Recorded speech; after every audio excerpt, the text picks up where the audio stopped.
현 정권이 출범하고 한국 항공우주산업만큼 기세가 등등해진 기업도 없을 것이다. 정권 교체 후 카이 사장에는 정권의 핵심 실세와 아주 가까운 것으로 알려진 인사들이 사실상 임명됐고, 이 때문인지 카이의 최대 고객인 굴은 구매자임에도 불구하고 판매자인 카이와 가불관계가 뒤바뀐 듯한 모습들이 잊을만하면 언론을 통해 보도되고 있다. 멀쩡한 블랙호크 헬기를 대량으로 퇴역시키고 급인 자리를 카이의 수리온으로 대체하는 방안을 검토하는 것은 언론 보도를 통해 많이 알려졌다. 선행연구 결과를 뒤집어버리고 합동참모회의 의결서에 카이사의 마리논이라는 업체명과 제품명까지 기재해가며 무장 헬기 국내 개발이 가능하니 전력화 시기를 뒤로 미뤄야 한다는 위법 소지가 다분한 결정을 내리는가 하면, 이런 문제를 지적한 국회 예결위 보고서 작성자가 집권 여당의 국방위원장실에 불려가 혼쭐이 나는 일도 벌어지고 있다. 하지만 이 사업들은 지금부터 소개할 사업에 비하면 애교에 불과할지도 모른다. 무려 해군용 함상 전투기 자체 개발 이야기까지 나오기 시작했기 때문이다. 이른바 KF-X 네이비다. 총선 공약으로 내건 항공모함 도입. 이 이야기가 처음 나온 것은 10월 19일 국내 모매체의 단독 기사였다. 이 기사는 익명의 업계와 익명의 군사 전문가를 인용해 업계가 경항모에 탑재할 해군용 한국형 전투기 네이비 개발을 검토 중인 것으로 확인됐다면서 예산이나 기술적 측면에서 KF-X 네이비의 승산이 있다는 전망까지 나온다고 주장했다. 보통 이런 유형의 단독 기사는 업체나 기관에서 여론 조성 작업 초기에 언론과 접촉해 만들어내는 경우가 많은데, 해당 기사 역시 왜 KF-X 함재형을 개발해야 하는지 그 당위성을 주장하는 업체의 주장이 고스란히 실려 있었다. 해당 기사는 수직이 착륙 버전인 F-35B의 성능이 사출기 이함 방식인 F-35C보다 크게 떨어지는데 반해 가격이 매우 높아 효용성이 떨어지므로 F-35B보다는 사출기 이함 방식의 함재기가 필요하다는 주장을 제기하며, 여기에 KF-X 네이비 개발 필요성을 슬쩍 끼워 넣었다. F-35B 가격이 비싸 이 기종을 도입하면 선체 가격과 헬기 등 전체 사업 비용이 10조 원에 육박하게 되니 차라리 그 돈으로 정규 항모를 건조해 거기다 KF-X 네이비를 얹자는 주장이다. 이러한 분위기는 사실 지난주 국정감사장에서 처음 나왔다. 지난해 3월 총선 공약으로 항공모함 도입을 내걸었던 집권 여당이 갑자기 태도를 바꾸어 항모 사업 일정을 뒤로 미루어야 한다는 주장을 쏟아내기 시작한 것이다. 포문은 더불어민주당 안규백 의원이 열었다.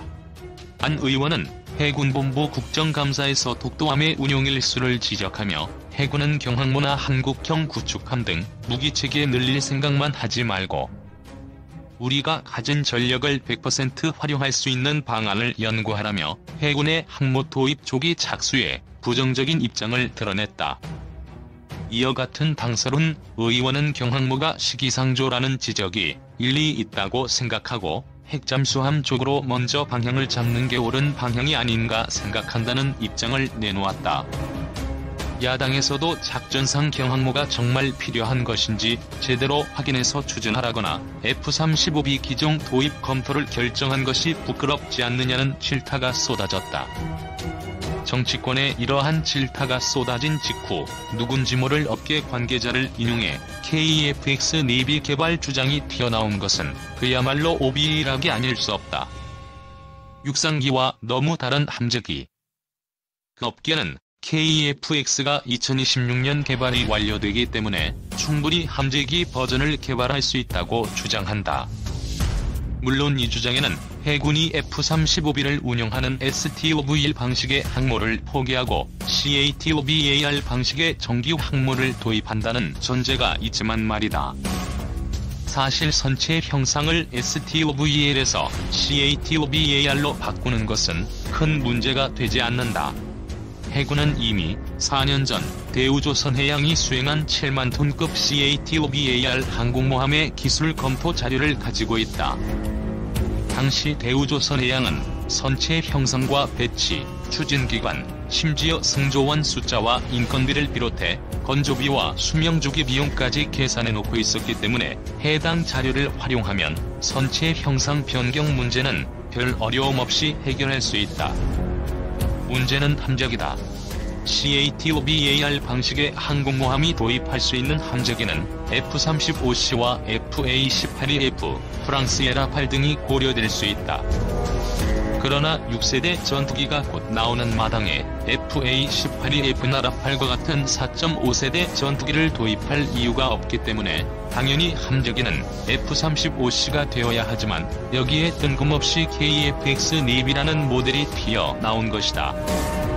업계와 누군지 모를 군사 전문가는 한국형 항공모함의 전력화 목표 시기가 2030년대 초중반이기 때문에 KF-X를 함재기로 개조할 시간이 충분하다고 주장한다. 그러나 결론부터 말하자면 이는 불가능하다. 함재기는 비전문가가 봤을 때 외형상 육상용 전투기와 별 차이가 없어 보이지만 완전히 다른 항공기다. 주요 부품의 재질부터 골격 설계, 비행 제어 소프트웨어에 이르기까지 육상기와 너무도 다른 특성을 가지는 것이 함재기다. 우선 주요부에 대한 방염 대책이 적용된다. 육상에서 운용되는 공군기와 달리 함상에서 운용되는 함재기는 염분에 의한 부식과 부품 성능 저하가 매우 빠르게 진행되기 때문에 주요 부품의 방염 기준이 육상기와 다르게 설정된다. 넓은 비행장이 아닌 비좁은 항모 갑판에서 운용되기 때문에 모듈화와 홀딩 설계도 필수다. 항모 경납고는 경납고이자 정비고, 보급창 역할을 해야 하므로 항상 좁다. 이 때문에 함재기로 설계되는 항공기들은 모듈화를 통해 손쉽게 분리될 수 있어야 하고 홀딩을 통해 자신의 최적을 최대한 줄여야 한다. 함재기는 모듈화, 홀딩이 가능해야 하는 것은 물론 육상기와는 비교할 수 없을 정도로 튼튼한 골격과 랜딩 기어를 가져야 한다. 30톤급 함재기가 증기 사출기를 통해 발전할 때 사출기에 걸려있는 랜딩 기어에 걸리는 순간 하중은 9톤급이다. 이 순간 하중은 랜딩 기어를 통해 기체에 그대로 전해지는데 랜딩 기어와 전방 기체 설계가 제대로 되어 있지 않으면 사출과 동시에 기체 전방 동체가 뜯겨 나갈 수 있다.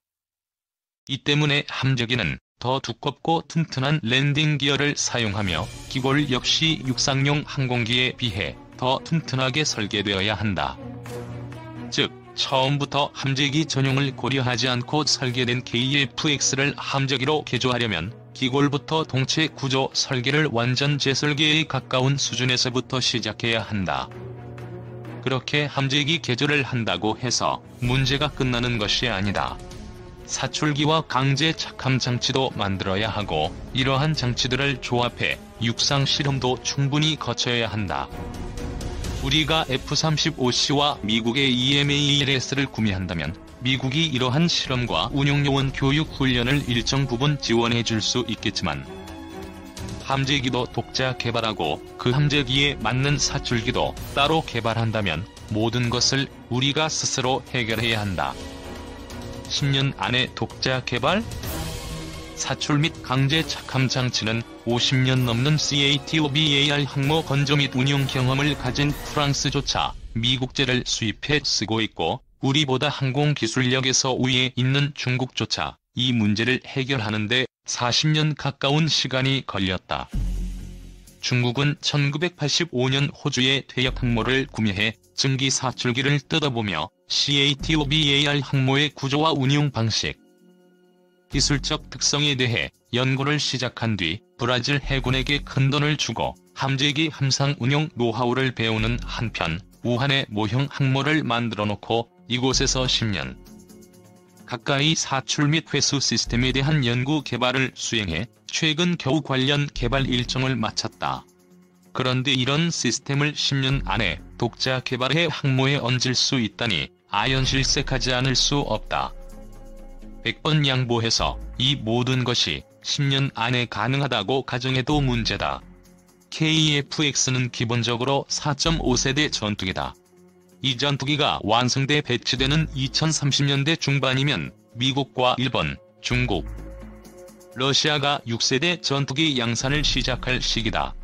지난 1980년대 초 세계 각국이 4세대 F-16을 도입할 무렵 한국 홀로 3세대 F-5를 대량 면허 생산해 수십 년 뒤처진 공군력이 두고두고 문제가 되었던 사례가 또다시 반복될 수 있다는 것이다.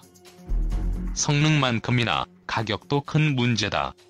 KF-X 내비를 도입할 나라는 한국뿐이다. 당연히 규모의 경제라는 것은 기대할 수 없고 도입 수량도 많아봐야 40대 안팎이 될 것이다. 수백 대 양산 물량을 확보한 F-35C나 F-35B에 비해 획득, 유지 모든 면에서 비쌀 수밖에 없다.